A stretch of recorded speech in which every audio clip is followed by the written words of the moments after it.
আপনি কি বাহিনীর চাকরি খুঁজছেন? বাংলাদেশ জেল পুলিশে নিয়োগ প্রকাশিত হয়েছে। কিভাবে আবেদন করবে, যোগ্যতা কি লাগবে, আর বেতন কত? আর আবেদন করার সময় কিন্তু খুবই সীমিত। আজই প্রস্তুতি নিন। সব জানতে পুরো ভিডিওটি দেখুন। এটাই সেই গৌরবের পেশা যেখানে আপনি দেশের নিরাপত্তায় ভূমিকা রাখতে পারেন। বাংলাদেশ জেল পুলিশে নিয়োগ চলছে, আপনার জন্য এটি দারুণ সুযোগ হতে পারে। জেল পুলিশ বাহিনী কারাগারে নিরাপত্তা রক্ষা করে এবং দেশের আইন শৃঙ্খলা বজায় রাখতে গুরুত্বপূর্ণ ভূমিকা পালন করে। এবার বাংলাদেশ সরকার নতুন নিয়োগের ঘোষণা দিয়েছে। আসুন জেনে নেই নিয়োগের সকল তথ্যাদি। গণপ্রজাতন্ত্রী বাংলাদেশ সরকার কারা অধিদপ্তর নিয়োগ। গ্রেড হচ্ছে 17 নম্বর গ্রেডের বেতন হবে 9,000 থেকে 21,800 টাকা। পদের সংখ্যা 378 জন, মানে সাধারণ সৈনিক পদে নেওয়া হবে 378 জন পুরুষ। তার কি কি যোগ্যতা লাগবে যে দেখতে পাচ্ছেন। শিক্ষাগত যোগ্যতা অন্যান্য শতাধিক। ক, কোনো শিক্ষিত বোর্ড হতে মাধ্যমিক স্কুল সার্টিফিকেট বা সমমানের পরীক্ষায় উত্তীর্ণ। খ, ন্যূনতম শারীরিক যোগ্যতা যা যা লাগবে হচ্ছে উচ্চতা লাগবে পুরুষের ক্ষেত্রে 1.67 মিটার, বুকের মাপ লাগবে 81.28 সেন্টিমিটার, ওজন ন্যূনতম ওজন লাগবে 52 কেজি, বৈবাহিক অবস্থা অবিবাহিত হইতে হবে। এবং মহিলাদের ক্ষেত্রে হচ্ছে বেতন হচ্ছে সেম 17 নম্বর গ্রেড 9,000 টাকা থেকে 21,800 টাকা।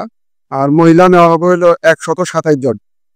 যাদের শিক্ষাগত যোগ্যতা লাগবে হচ্ছে কোনো শিক্ষিত বোর্ড হতে মাধ্যমিক স্কুল সার্টিফিকেট বা সমমানের পরীক্ষায় উত্তীর্ণ হইতে হবে। ন্যূনতম শারীরিক যোগ্যতা 1.57 মিটার হইতে হবে উচ্চতা, আর বুকের মাপ হইতে হবে 76.18 সেন্টিমিটার। আর মহিলাদের ক্ষেত্রে ওজন হইতে হবে 45 কেজি, বৈবাহিক অবস্থা অবিবাহিত অবশ্যই। এবং নিচে কিছু শর্ত দেওয়া রয়েছে যেখানে আবেদনের শর্তাদি। প্রার্থীকে অবশ্যই বাংলাদেশের নাগরিক হইতে হবে।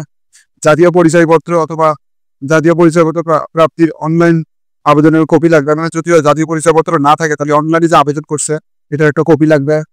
প্রার্থীর বয়স 16/3/2025 তারিখে 18 থেকে 21 বছরের মধ্যে হইতে হবে। বয়সের ক্ষেত্রে কোনো এভিডেভিট যোগ্য নয়। বয়সের প্রমাণক বা হিসাবে জাতীয় পরিচয়পত্র, জন্ম সনদ যে কোনো একটা দিলে আর কি হবে। এছাড়া আপনারা দেখতে পাচ্ছেন সরকারি, আধা সরকারি, স্বায়ত্তশাসিত প্রতিষ্ঠান কর্মরত প্রার্থীর যথাযথ কর্তৃপক্ষের মাধ্যমে আবেদন করতে হবে এবং মৌখিক পরীক্ষার সময় অবশ্যই কর্তৃপক্ষের অনুমতিপত্র থাকতে হবে। এছাড়াও কিছু বিভিন্ন রকমের দেওয়া রয়েছে যেখানে প্রার্থী নির্বাচনী পরীক্ষা অংশগ্রহণের জন্য কোনো প্রকার যাতায়াত ভাড়া বা যেটাকে টিএ বিল বলা হয় এবং দৈনিক ভাতা টিএ প্রদান করা হবে না। এবং আপনারা যে আবেদন করবেন ধানপ্রণীত পদের জন্য আবেদনকারী প্রার্থীদের প্রাথমিক শারীরিক যোগ্যতা যাচাই এবং লিখিত মৌখিক পরীক্ষা গ্রহণ করা হবে। শারীরিক যোগ্যতা যাচাই এবং মৌখিক পরীক্ষার গ্রহণের তারিখ, সময় এবং স্থান SMS এর মাধ্যমে জানিয়ে দেওয়া হয়। এছাড়াও সংক্রান্ত তথ্য কারা অধিদপ্তরের ওয়েবসাইট যেমন www.prison.gov প্রকাশ করা হবে। মানে এই ওয়েবসাইটে গিয়ে আপনি বিস্তারিত জানতে পারবেন। এছাড়াও এই ওয়েবসাইটটি আমি ডেসক্রিপশন বক্সে দিয়ে রাখবো, আপনারা ওখান থেকে অবশ্যই দেখে নিতে পারবেন। এছাড়া আরো অনেকগুলো শর্ত দেওয়া রয়েছে, আপনারা এগুলো দেখতে পাচ্ছেন। দেখেন, এটি নিয়োগটি প্রকাশ পেয়েছিল 13 ফেব্রুয়ারি 2025। নিয়োগটি কিন্তু লাস্ট ডেট হচ্ছে 17 মার্চ 2025। তাই আপনারা দেরি না করে বাংলাদেশ কারারক্ষী বাহিনীতে অবশ্যই আবেদন করে ফেলেন। যারা যারা এই চাকরির অপেক্ষায় ছিলেন দেরি না করে দ্রুত আবেদন করে। দ্রুত আবেদন করলে আপনার রোল নাম্বার সামনের দিকে হবে এবং আপনার পরীক্ষা তাড়াতাড়ি আসবে, পরীক্ষার নাম্বার। আসসালামু আলাইকুম।